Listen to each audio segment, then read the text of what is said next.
There was a moment where I was having a conversation with somebody over the internet, of course, right? 'Cause where do we have conversations nowadays other than the freaking internet, right? But I was having this conversation, and basically I was talking about ways in which I was intending to raise my potential future children, right?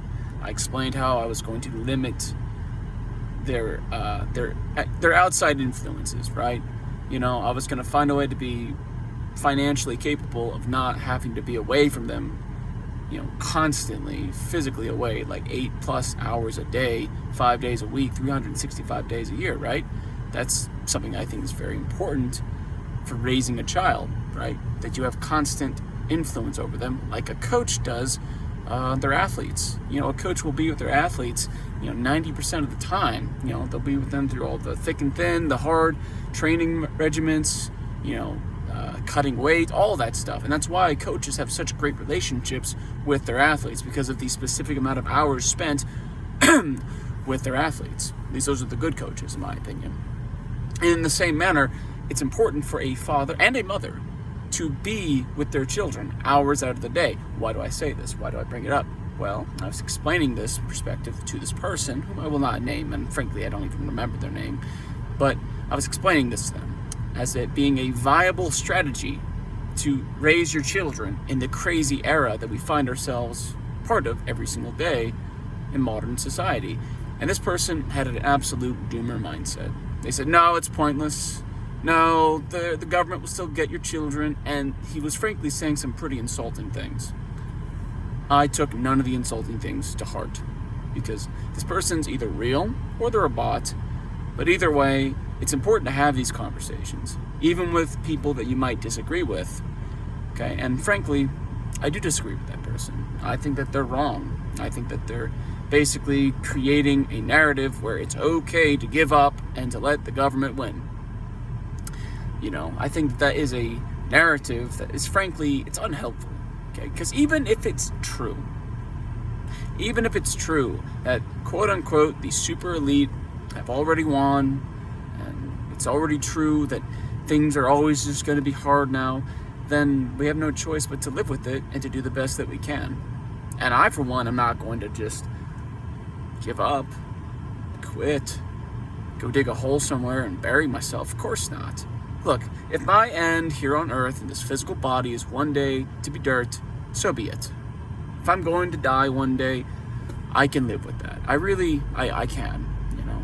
But I will be damned if I don't try to make something of this life. Life is a gift.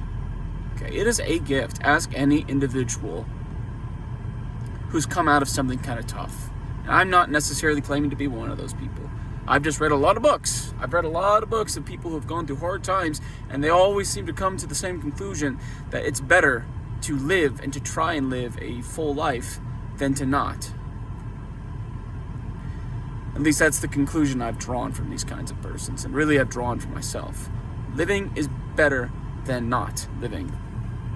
Okay, there's more to life than to just doom scroll on freaking social media or spend all your time in your bed. You know, you got to get up and do something with yourself. And I want to leave something behind, you know. I want to leave something real behind for potentially a better future. And I'm going to try and make sure I get to have at least 1 or 2 kids. Preferably more, but if the most I can manage is just 2, so be it. If just 1, so be it. And yeah, there's a lot of variables. There's a lot of factors. There's a lot of things you got to worry about in this world. That's true. You know, I have to worry about freaking my children being exposed to online content, all online content, really. I just kind of happened to get, you know, I've gotten lucky with the content I was exposed to because I had a lot of fundamentals instilled into me by my father, and that influenced the kinds of content I was interested in viewing, right? When I was younger, something I liked to watch and listen to was a lot of like debates, long-term debate content. Like, I'm talking like 3-hour-long plus debates. And I would usually watch these kinds of debates on the topic of theism versus atheism, that sort of thing. That's how it kind of started. And it kind of just evolved into something else. But nonetheless, I know how dangerous that route can be without any guidance from a parental figure. And the biggest failing of our American society is keeping the parents out of the home and keeping the children parented by the system. That's something I will chiefly try to avoid if I'm able to manage to have children. And I think I can do it. Not because I'm some special person, but because it's been pointed out to me. And it seems like, okay, then just do X, Y, and Z, right? That makes sense, doesn't it? But the point is that life can still be good, and it can still be beautiful, and it can still be good and decent to the local person. You just kind of have to stop being a doomer. You know, being a doomer, it's a psyop. They want you to give up, to say, oh, woe is me, oh, woe is the world, nothing good can come of this. When I firmly believe that there is still good in the world. Of course, I don't think the good is from the world. I think it's from Him above, no one else. I do believe Jesus is the source of all goodness. You know, every time I do a good thing, I am of the opinion that that is basically the Christ in me wanting good and doing good. Frankly, that's what I think. I don't know exactly how it works. That's what I think. But, yeah, don't be a doomer.